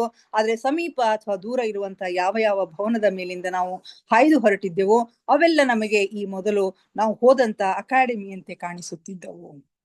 ಅವರು ಭೂಮಿಯಿಂದ ಮೇಲೆ ಮೇಲೆ ಹಾರಾಡ್ತಾ ಹೋದಾಗೆ ಈ ಕೆಳಗಡೆ ಇರ್ತಕ್ಕಂತಹ ಭವನಗಳೆಲ್ಲ ಒಂದು ಅಕಾಡೆಮಿಯ ಭವನಗಳ ಹಾಗೆ ಕಾಣ್ತಾ ಇತ್ತು. ಸುತ್ತಲೂ ಹೂವಿನ ರಾಶಿ ಇರ್ತದ, ಅಸಂಖ್ಯಾತ ವೃಕ್ಷಗಳಿದ್ದವು. ಆಚೆ ಈಚೆ ನಿಬಿಡವಾದ ಅರಣ್ಯವಿತ್ತು. ಆದ್ರೆ ನಾವು ಎಷ್ಟೊಂದು ವೇಗವಾಗಿ ಹೊರಟಿದ್ದೇವೆಂದರೆ ಅವುಗಳನ್ನ ಗಮನವಿಟ್ಟು ನೋಡ್ಲಿಕ್ಕೆ ನಮಗೆ ಸಾಧ್ಯ ಇರಲಿಲ್ಲ. ಆಚಾರ್ಯನೇ ಹೆಚ್ಚು ಮಾತನಾಡ್ತಾ ಇದ್ದ. ನನಗೆ ನೆನಪಿರುವಂತೆ ಅವನು ರಸ್ತೆ ಇದ್ದಕ್ಕೂ ವಿವರಣೆಯನ್ನ ನೀಡ್ತಾ ಇದ್ದ, ಕೆಳಗಡೆ ಏನಿದೆ ಅಂತಕ್ಕಂಥ ವಿವರಣೆಯನ್ನ ನೀಡ್ತಾ ಇದ್ದ. ಆದ್ರೆ ನನ್ನ ಮನಸ್ಸು ಈ ವಿಚಿತ್ರ ಅನುಭವಗಳಿಂದ ಅಭಿಭೂತಗೊಂಡಿತ್ತು. ಹಾಗಾಗಿ ನನಗ ಅವನ ಮಾತುಗಳು ಕೇಳಲಿಲ್ಲ. ಈ ವಿಚಿತ್ರ ಅನುಭವದಿಂದ ಅವರ ಮನಸ್ಸೆಲ್ಲ ತುಂಬಿಕೊಂಡು ಹೋಗಿತ್ತು. ಹೀಗಾಗಿ ಅವ್ರು ಏನ್ ಮಾತಾಡ್ತಾ ಇದ್ದಾರೆ ಅಂತಕ್ಕಂಥದ್ದು ತಿಳಿತಾ ಇರ್ಲಿಲ್ಲ. ಸೊ ಇಲ್ಲಿಗೆ ಇಂದಿನ ಸ್ವಾಧ್ಯಾಯವನ್ನ ಮುಗಿಸೋಣ ಮಾಸ್ಟರ್ಸ್. ಸಮಯ ಸಾಕಷ್ಟಾಗಿದೆ. ಸ್ವಲ್ಪ ಒಂದು ಹಂತಕ್ಕೆ ಬರಬೇಕು ಅಂತ ಹೇಳಿ ಸ್ವಲ್ಪ ಸಮಯ ಜಾಸ್ತಿನೇ ತಗೊಂಡಂಗಾಯ್ತು. ದಯವಿಟ್ಟು ಧ್ಯಾನಕ್ಕೆ ಸಿದ್ಧರಾಗಿ ಯಾವುದಾದ್ರೂ ಸ್ಥಿರ ಸುಖಾಸನದಲ್ಲಿ ಕುಳಿತುಕೊಳ್ಳಿ. ಚೇರ್ ಮೇಲೆ ಕುಳಿತಿದ್ರೆ ಕಾಲುಗಳನ್ನ ಕ್ರಾಸ್ ಮಾಡ್ಕೊಳ್ರಿ. ಕೈ ಬೆರಳುಗಳನ್ನ ಒಂದ್ರೊಳಗೊಂದು ಸೇರಿಸ್ಕೊಳ್ರಿ. ಕಣ್ಣುಗಳನ್ನ ನಿಧಾನವಾಗಿ ಮುಚ್ಚಿ ಮುಖದ ಮೇಲೆ ಮಂದಹಾಸವಿರಲಿ.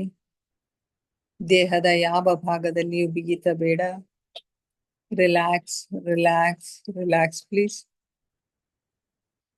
ಮೊಟ್ಟ ಮೊದಲಿಗೆ ನಮ್ಮೆಲ್ಲರ ಧ್ಯಾನ ಗುರುಗಳಾದ ಪರಮ ಪೂಜ್ಯರಾದ ಬ್ರಹ್ಮರ್ಷಿ ಪಿತಾಮಹ ಡಾಕ್ಟರ್ ಸುಭಾಷ್ ಪತ್ರಿಜಿಯವರ ಚರಣ ಕಮಲಗಳಿಗೆ ವಂದಿಸುತ್ತ, ಗುರುಮಾತಾ ಸ್ವರ್ಣಮಾಲಾ ಅಮ್ಮನವರ ಪಾದ ಕಮಲಗಳಿಗೆ ನಮಿಸುತ್ತ, ನಮ್ಮೆಲ್ಲರ ಚೈತನ್ಯ ಶಕ್ತಿಯಾಗಿರ್ತಕ್ಕಂಥ ಮಹಾವತಾರ್ ಬಾಬಾ ಅವರನ್ನ ನನ್ನ ಹೃನ್ಮಂದಿರದಲ್ಲಿ ಸ್ಮರಿಸುತ್ತ, ನನ್ನ ಗುರುಗಳಾದ ತಟವಾಲಿ ಬಾಬಾ, ಬರ್ಫಾನಿ ಬಾಬಾ, ಮಹದಾನಂದ ಬಾಬಾಜಿಯವರನ್ನ ನನ್ನ ಹೃನ್ಮಂದಿರದಲ್ಲಿ ಸ್ಮರಿಸುತ್ತ, ನಮ್ಮ ಮಾರ್ಗದರ್ಶಕ ಗುರುಗಳಾದ ಡಾಕ್ಟರ್ ಜೀವಂದರ ಕೇತಪ್ಪ ಸರ್ ಅವರಿಗೆ ವಂದಿಸುತ್ತ, ಅಯ್ಯಪ್ಪ ಪಿಂಡಿ ಸರ್ ಅವರಿಗೆ ವಂದಿಸುತ್ತ, ಎಲ್ಲ ಆಸ್ಟ್ರಲ್ ಮಾಸ್ಟರ್ಸ್ಗಳಿಗೆ, ಪಿರಾಮಿಡ್ ಮಾಸ್ಟರ್ಸ್ಗಳಿಗೆ ವಂದಿಸುತ್ತ, ಸೀತಾಮಾತೆ, ಯಶೋಧರ ಮಾತೆ, ವಸುಂಧರ ಮಾತೆಯರಿಗೆ ವಂದಿಸುತ್ತ, ಅವರೆಲ್ಲರ ಚೈತನ್ಯ ಶಕ್ತಿಯೊಂದಿಗೆ ನಮ್ಮ ಚೈತನ್ಯ ಶಕ್ತಿಯನ್ನು ಅನುಸಂಧಾನಗೊಳಿಸುತ್ತ ನಾವಿಂದಿನ ಧ್ಯಾನವನ್ನ ಆರಂಭಿಸೋಣ ಮಾಸ್ಟರ್ಸ್. ನಮ್ಮ ಈ ಧ್ಯಾನಕ್ಕೆ ಅವರೆಲ್ಲರನ್ನು ಆತ್ಮಪೂರ್ವಕವಾಗಿ ಆಹ್ವಾನಿಸೋಣ. ಅವರೆಲ್ಲರೂ ಜ್ಯೋತಿ ಸ್ವರೂಪದಲ್ಲಿ ಬಂದು ನಮ್ಮ ಜೊತೆಗೆ ಕುಳಿತು ಧ್ಯಾನ ಮಾಡುತ್ತಿದ್ದಾರೆ ಎಂದು ಭಾವಿಸಿಕೊಳ್ಳುತ್ತಾ ನಾವಿಂದಿನ ಧ್ಯಾನವನ್ನ ಆರಂಭಿಸೋಣ ಮಾಸ್ಟರ್ಸ್. ಕೇವಲ ಸಹಜ ಶ್ವಾಸದ ಮೇಲೆ ಗಮನ. ಪ್ರಕೃತಿ ಸಹಜವಾದ ಉಸಿರಾಟವಿರಲಿ. ಒಳ ಹೋಗುವ ಉಸಿರು, ಹೊರ ಬರುವ ಉಸಿರನ್ನು ಏಕಧಾರೆಯಾಗಿ ನಿರಂತರವಾಗಿ ಗಮನಿಸಿ ಮಾಸ್ಟರ್ಸ್. ಯಾವ ಆಲೋಚನೆಗಳು ಬೇಡ. ಆಲೋಚನೆಗಳು ಬಂದರೆ ಅವುಗಳನ್ನ ಬದಿಗೆ ಸರಿಸಿ ಮತ್ತೆ ಉಸಿರಿನ ಮೇಲೆ ನಿಮ್ಮ ಗಮನವನ್ನ ಕೇಂದ್ರೀಕರಿಸಿ ಮಾಸ್ಟರ್ಸ್. ಒಂದೊಂದು ಉಸಿರು ನಿಮ್ಮ ಗಮನಕ್ಕೆ ಬಾರದೆ ಹೋಗದಿರಲಿ.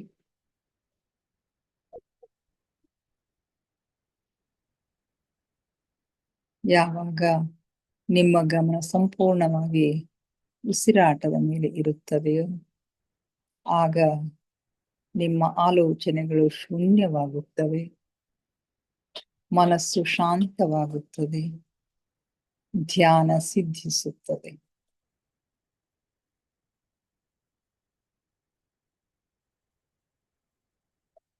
ನಮ್ಮ ಉಚ್ಛ್ವಾಸ ನಿಶ್ವಾಸದ ಮಧ್ಯದ ಬಿಂದು, ಅದುವೇ ಧ್ಯಾನ ಬಿಂದು, ಅದುವೇ ಶೂನ್ಯ ಬಿಂದು, ಅದುವೇ ನಮ್ಮ ಆಂತರಿಕ ಜಗತ್ತಿನ ಒಳ ಜಗತ್ತಿನ ಬೀಗದ ಕೈ. ಅಲ್ಲಿ ಒಂದು ಕ್ಷಣ ನಿಲ್ಲುವ ಪ್ರಯತ್ನ ಮಾಡಿ ಮಾಸ್ಟರ್ಸ್. ನಿಮಗಾಗಿ ನಿಮ್ಮ ಆಂತರಿಕ ಜಗತ್ತು ತೆರೆದುಕೊಳ್ಳುತ್ತದೆ. ಆ ಅದ್ಭುತ ವಿಸ್ಮಯವನ್ನ ಅನುಭವಿಸಿ ಮಾಸ್ಟರ್ಸ್.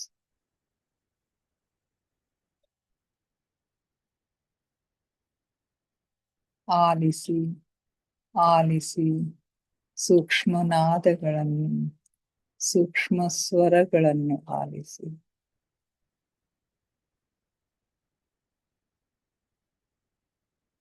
ದಿನದ 24 ಗಂಟೆ ಸಂಗೀತ ಸೇವೆಗೈಯುವ ಜೀರುಂಡೆಗಳ ನಾದವನ್ನ ಗಮನಿಸಿ, ಘಂಟಾನಾದವನ್ನ ಗಮನಿಸಿ, ಓಂಕಾರ ನಾದವನ್ನ ಗಮನಿಸಿ.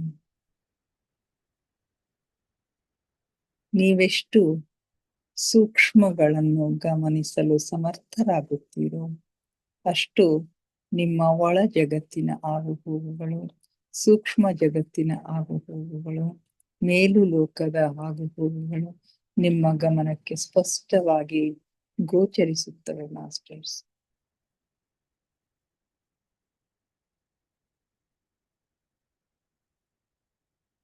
ನಾನು ದೇಹವಲ್ಲ, ನಾನು ಆತ್ಮಸ್ವರೂಪಿ.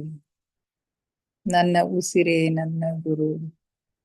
ಉಸಿರೆಂಬ ಗುರುವಿನ ಸಹಾಯದಿಂದ ನನ್ನ ಗಮ್ಯದೆಡೆಗೆ, ಅಂತಿಮ ಗುರಿಯೆಡೆಗೆ ನಮ್ಮ ಪಯಣ ನಿರಂತರವಾಗಿ ಸಾಗುತ್ತಲಿರಲಿ ಮಾಸ್ಟರ್ಸ್.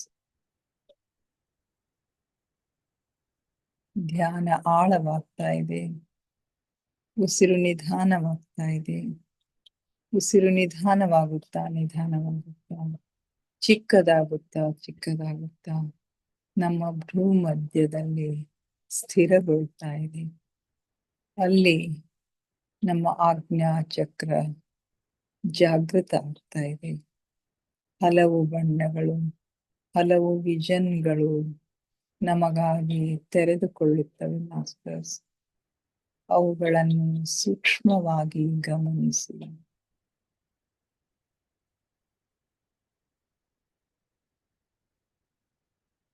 ಆಳವಾದ ಧ್ಯಾನದ ಹಾಲ್ಗಡಲಿನಲ್ಲಿ ನಿಮ್ಮನ್ನು ನೀವು ಮುಳುಗಿಸಿ ಮಾಸ್ಟರ್ಸ್. ಆಲಿಸಿ, ಆನಂದಿಸಿ, ಆಹ್ಲಾದಿಸಿ ಆ ಪರಮಾತ್ಮನ ಸಾನ್ನಿಧ್ಯವನ್ನ ಅನುಭವಿಸಿ ಮಾಸ್ಟರ್ಸ್. ಆ ಪರಮ ಪ್ರಕಾಶ ಪರಂಜ್ಯೋತಿಯೊಂದಿಗೆ ಒಂದಾಗಿ ಮಾಸ್ಟರ್ಸ್.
ಹ್ಮ್.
ಕೊನೆಯ 5 ನಿಮಿಷಗಳು ಮಾಸ್ಟರ್ಸ್.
ಕೊನೆ 2 ನಿಮಿಷಗಳು masters.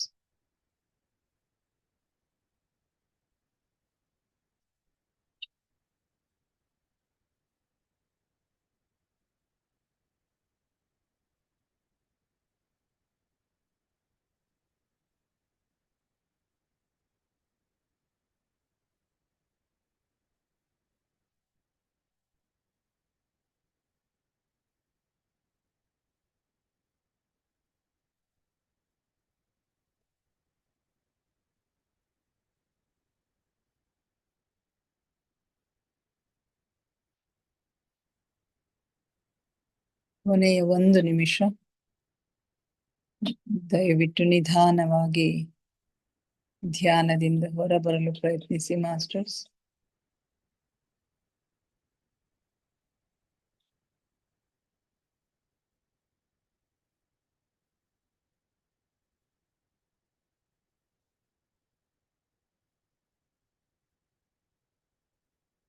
Thirty seconds.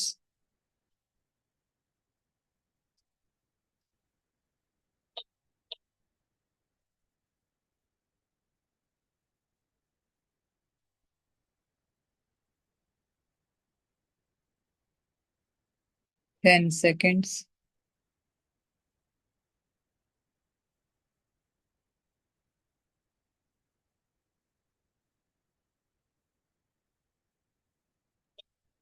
Five, four, three, two, one, zero. ನಿಧಾನವಾಗಿ ನಿಮ್ಮ ಕೈ ಬೆರಳುಗಳನ್ನ ಬಿಡಿಸ್ಕೊಂಡು ಕಣ್ಣಿನ ಮೇಲೆ ಇಟ್ಕೊಳ್ಳಿ ಮಾಸ್ಟರ್ಸ್. 5 seconds. 5, 4, 3, 2, 1, 0. ನಿಧಾನವಾಗಿ ಕಣ್ಣುಗಳ ಮೇಲಿನ ಕೈಗಳನ್ನ ತೆಗೀರಿ. ಕಣ್ಣುಗಳನ್ನ ನಿಧಾನವಾಗಿ ಓಪನ್ ಮಾಡಿ masters. Thank you, thank you, thank you everybody. ನಮ್ಮ ಧ್ಯಾನಕ್ಕೆ ಶಕ್ತಿಯನ್ನ ನೀಡಿ ನಮ್ಮೊಂದಿಗೆ ಕುಳಿತು ಧ್ಯಾನ ಮಾಡಿದ ಎಲ್ಲ ಮಾಸ್ಟರ್ಸ್ಗಳಿಗೆ ಅನಂತ ಕೋಟಿ ಕೋಟಿ ಧನ್ಯವಾದಗಳನ್ನ ಅರ್ಪಿಸುತ್ತಾ, ನನ್ನೊಂದಿಗೆ ಧ್ಯಾನಿಸಿದ ತಮಗೆಲ್ಲರಿಗೂ ಮತ್ತೊಮ್ಮೆ ಧನ್ಯವಾದಗಳನ್ನ ಅರ್ಪಿಸುತ್ತಾ, thank you, thank you, thank you everybody.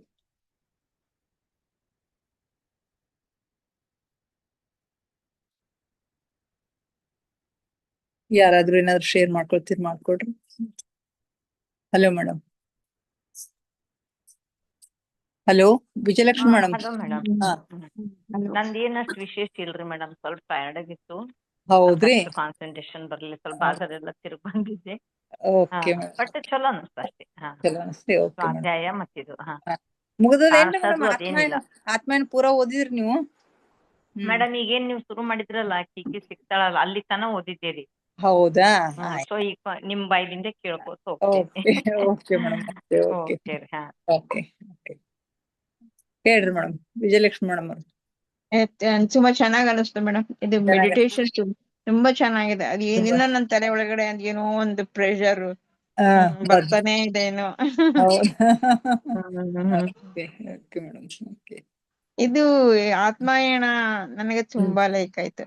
ಯಾಕಂದ್ರೆ ಇದು ನಿಮ್ದು ರೀಡಿಂಗ್ ಬಹಳ ವಂಡರ್ಫುಲ್ ಇದೆ, ಮತ್ತೆ ಬುಕ್ನು ತುಂಬಾ ವಂಡರ್ಫುಲ್ ಸ್ಪಿರಿಚುವಲ್ ಬುಕ್. ನನ್ಗೆ ಇದು ಆಲಿಸ್ ಇನ್ ದ ವಂಡರ್ಲ್ಯಾಂಡ್ ಓದ್ದಂಗ ಅನಿಸ್ತಾ ಇದೆ. ಆಲಿಸ್ ಇನ್ ದ ವಂಡರ್ಲ್ಯಾಂಡ್ ಅಲ್ಲಿ ಅವಳು ಮೊಲದ ಬಿಲ ಒಳಗಡೆ ಹೋಗಿ ಅಲ್ಲಿ ಏನೇನಿದೆ ಅಂತ ಹುಡ್ಕೊಂಡು ಹೋಗಿರ್ತಾಳ. ಹೌದಲ್ರಿ? ಹೊಸ ಎಕ್ಸ್ಪೀರಿಯನ್ಸ್. ಇಲ್ಲಿ ಪೀಟರ್ ರಶೆಲ್ ಅನ್ನೋರು ಸೂಕ್ಷ್ಮ ಲೋಕಕ್ಕೆ ಹೋಗಿ ಅದು ನಿಜ ನಿಜ ಅಂತ ಅನ್ಸುತ್ತೆ. ಇಲ್ಲ, ತುಂಬಾ ಅದ್ಭುತ. ಹೌದು ಮೇಡಮ್, ಅದ್ಭುತ. ಅದು ಬೇರೆ ವರ್ಡ್ ಇಲ್ಲ. ಅಲ್ಲಿ ಒಂದೊಂದು ಶಬ್ದಗಳನ್ನು ನನಗ್ ಮಿಸ್ ಮಾಡ್ಲಿಕ್ಕೆ ಮನಸ್ಸಿಲ್ಲ. ಹೌದು, ಅದ ಎಫೆಕ್ಟ್ ಬರ್ಬೇಕಲ್ಲ. ಆ ಎಫೆಕ್ಟ್ ಬರ್ಬೇಕಂದ್ರೆ ಆ ಶಬ್ದಗಳನ್ನ ಬಳಸಿದ್ರೆ ಚೆನ್ನಾಗ್ ಅನಿಸ್ತದ. ನಿಮ್ದು ರೀಡಿಂಗ್ ವಂಡರ್ಫುಲ್ ಇದೆ. ತುಂಬಾ ಎಫೆಕ್ಟಿವ್ ಆಗಿ ವಿ ಕ್ಯಾನ್ ಅದೇನಂತ ನಮ್ ಕಣ್ ಮುಂದೆ ನಡೀತಿದೇನೋ ಅಂತ ಅನ್ಸುತ್ತೆ. ಕೂತ್ಕೊಳ್ಳೋದು, ಮತ್ತೆ ಮ್ಯೂಸಿಕ್ ಹಾಲ್ ಅಲ್ಲಿ ಕೇಳಿಸ್ಕೊಳ್ಳೋದು ರಿಯಲಿ ವಂಡರ್ಫುಲ್. ನಮ್ ಕಣ್ ಮುಂದೆ ಚಿತ್ರಣ ಬರುತ್ತೆ. Okay okay, thank you madam. Thank you. ನಿಮಗೆ ಥ್ಯಾಂಕ್ಸ್ ಹೇಳ್ಬೇಕು. ನಿಮಗೆ ಥ್ಯಾಂಕ್ಸ್ ಹೇಳ್ಬೇಕು, ಯಾಕಂದ್ರೆ ನೀವು ಎನ್ಕರೇಜ್ ಮಾಡ್ತೀರಲ್ಲ. ಹೇಳ್ರಿ. ಆದ್ರೂ ಈ ತರ ಬುಕ್ಸ್ ನಮ್ಗೆ ಓದೋದಿಕ್ಕೆಲ್ಲ ಆಗ್ತಿದ್ದಿಲ್ಲ ಮೇಡಮ್. ತುಂಬಾ ಚೆನ್ನಾಗ್ ಅನ್ಸುತ್ತೆ. Thank you. Thanks madam. ಮತ್ತೆ ಯಾರು ಶೇರ್ ಮಾಡ್ಕೋತೀರಿ?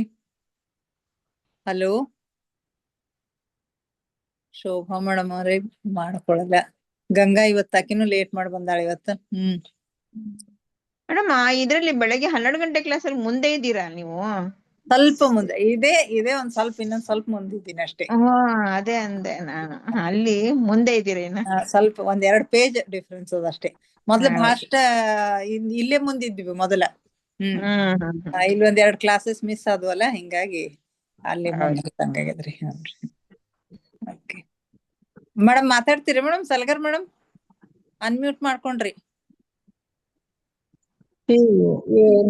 ಏನಿಲ್ರಿ, ಧ್ಯಾನದಾಗ ಇರ್ತೀನಲ್ಲ, ಸ್ವಲ್ಪ ಹೌದೌದು ಇವತ್ತ ಹೊರಗ್ ಬಂದೀನಿ. ಹೊರಗ್ ಬಂದಿರಿ, ಅದೇ ಅನ್ಮ್ಯೂಟ್ ಒಂದೊಂದ್ಸಲ ಆಯ್ತು ಅದಕ್ಕೆ ಇದನ್ನೇ ಕೇಳ್ದೆ ಆಗಂಗಿಲ್ಲ. ನಿಮಗೆ. ಹೌದೌದು. ಆ ಅದೇ ಇವತ್ತ ಅನ್ಮ್ಯೂಟ್ ಮಾಡ್ಕೊಂಡ್ರಲ್ಲ, ಅದಕ್ಕೆ ಕೇಳ್ದೆ ನಾ ನಿಮ್ಗ. ಅದೇ ಧ್ಯಾನದಿಂದ ಹೊರಗ್ ಬಂದಲ್ಲ, ಅದಕ್ಕೆ ಅನ್ಮಿಟ್ ಮಾಡ್ಕೊಂಡು. Okay okay okay okay madam. Okay ಮುಗಿಸೋಣ್ರಿ ಮೇಡಮ್? ಮುಗಿಸ್ರಿ. ನಾಳೆ ಮತ್ತೆ ಭೇಟಿ ಆಗೋಣ ಇನ್ನಷ್ಟು ಧ್ಯಾನ, ಸ್ವಾಧ್ಯಾಯ, ಸತ್ಸಂಗದೊಂದಿಗೆ. Thank you everybody.